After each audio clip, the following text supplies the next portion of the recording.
what's up dribblers at mga shooters? Kamusta po kayo? May natutunan na si Justin Baltazar kay Danny Lakay Ildefonso at isa namang mabigat na 3-pointers ang isinalpak ni Scottie Thompson para sa Christmas Classicong bakbakan ng Barangay Ginebra at ng Magnolia Chicken Templados. Yan po yung ating pag-uusapan, tatalakayin sa video ito. Matapos po akong maglambing sa inyo ng isang like, share, comment down below and don't forget to subscribe and hit that notification bell button para lagi po tayong updated sa ating pong mga video. At lahat po ng ating shoutout nasa dulong bahagi lang po ng video ito. Kabilang na nga po si Justin Baltazar sa mga PBA players na pwedeng ma-improve ang kanyang basketball skills dahil kay Lakay Danny Ildefonso. Ang 2024 top overall pick ay nagsimula na ng kanyang trabaho at ngayon sa pakikipagtulungan kay assistant coach Danny Ildefonso ng Converge Fiberxers. Araw nga po ng Pasko ng talunin ng Converge Fiberxers ang Meralco Bulls sa pagpapatuloy ng 49 season ng PBA Commissioner's Cup 110-94 dyan sa loob ng Smart Araneta Coliseum. Nang dahil dyan, narito po ang sinabi ni Justin Baltazar sa ulat ni Justin Baknis ng Tiebreaker Time. Malaking bagay din yung tinuturo sa akin ni Coach Danny, kaya nagpapasalamat din ako sa kanya. Nagtapos nga po si Justin Baltazar nang mayroon po siyang 16 points, 6 of 9 shooting, 4 of 5 from free throw at nagpitas din siya ng kanyang 7 rebound, sinamahan pa ng 4 na assist. Sa kanyang unang 4 na laro, nag-ambag lamang si Justin Baltazar ng kabuang 21 points. Malaking bagay talaga nagagawa ng isang Danny Lakay Ildefonso tulad ng ginawa din niya kay 8 times PBA MVP Junmar Fajardo. Nang dahil dyan, narito pa po ang dagdag na pahayag ni Justin Baltazar. Sa ulat pa din po yan ni Justin Baknis ng Tiebreaker Time. Sabi niya, kasi tiwala sa akin ang mga coaches Lagi akong nagagamit sa loob so kailangan kong paghirapan talaga sa training. Pagtrabahuhan yung shooting ko, yung post ko para ma-apply ko sa game. Isa na din nga po siguro yung tumatagal na din itong si Justin Baltazar sa kanyang team at nakakabisado na niya ang sistema ng kanyang kupunan. So ayan ang ating mga titingnan sa mga susunod pang laban kung magtutuloy-tuloy ba ang magandang performance ng isang Justin Baltazar dito sa PBA sa Converge Fiberxers.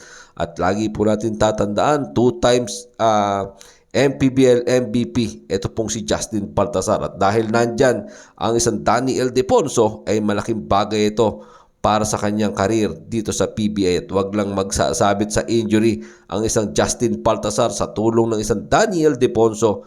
Maraming pahihirapan ang isang Justin Baltazar sa kalaunan ng ligang ito. Ito't pag-usapan naman po natin ang nangyaring Manila Clasico sa pagitan ng Barangay Ginebra San Miguel at ng Magnolia Chicken Templados. Isinalpak nga ni Scottie Thompson ang isang buzzer-beating corner 3-pointers mula naman sa pasa ni RJ Abarientos. Sapat yan para iangat ang Barangay Ginebra San Miguel 95-92. Kinumpleto ni Scottie Thompson ang pagbabalik ng Barangay Ginebra San Miguel matapos silang matambakan ng 22 points ng mga magmamanok.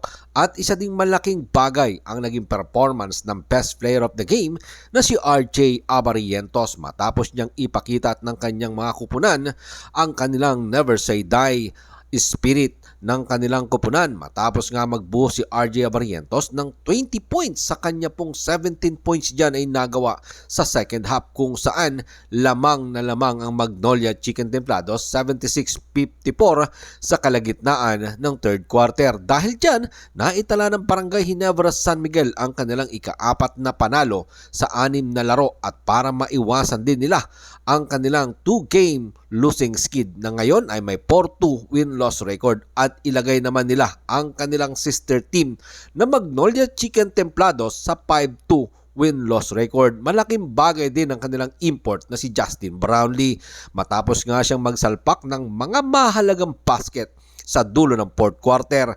Sabi nga ni Coach Tim Cone na sobra siyang nadismaya o disappointed matapos ang first half. Dahil dyan, narito po si Coach Tim Cone sa ulat ni Ruben Tirado ng Spin.ph nung halftime na disappoint ako dahil dumating ang crowd para panoorin ang laro. At hindi maganda ang laro namin sa first half. Sa tingin ko, ang mga players ay tinipon ang kanilang mga sarili at naging mas determinado. There is a second half. Sabi po yan ni Coach Tim Cone. Sa nasabing panalo rin ng Barangay Ginebra San Miguel, nag-ambag si Troy Rosario sa una niyang laro sa Manila Clasico ng kanya pong 15 points, 8 rebound, 2 block. Unang klasiko din nina RJ Abarientos, Stephen Holtz. Dahil dyan, narito pa po ang mga dagdag na sinabi ni Coach Tim Cone patungkol naman kay Justin Brownlee. Sa ulat pa din po yan ni Ruben Tirado ng Spin.ph. Sa tingin ko, si Justin ay hindi bibigyan ng kredito sa kanyang depensa. Pero nakuha niya si Ratliff sa buong ikalawat kalahati at iyon ang malaki dahil iyon ay kailangan mula sa kanya. At nagtuloy-tuloy naman sina RJ na gumawa ng big shot after big shot. At yun nga po ang pumalit na ang momentum para tuluyan ng makuha ng Barangay Ginebra San Miguel ang kanilang ika-4 na panalo sa 6 na laro na kanila pong tinatanganan ngayon, no, ang ika-4 na pwesto sa pagpapatuloy ng 49 season ng PBA Commissioner's Cup sa loob ng Smart Araneta Coliseum na talaga namang jam-pack sa Christmas Day. And speaking of Christmas Day, Merry Christmas po sa lahat ng ating subscriber at sa mga hindi pa nakakapag-subscribe sa ating pong channel. Maraming salamat po sa inyong panonood. Ano naman po ang inyong maging opinion? Pag-usapan po natin yan dyan sa comment section. And shout out and Merry Christmas po kina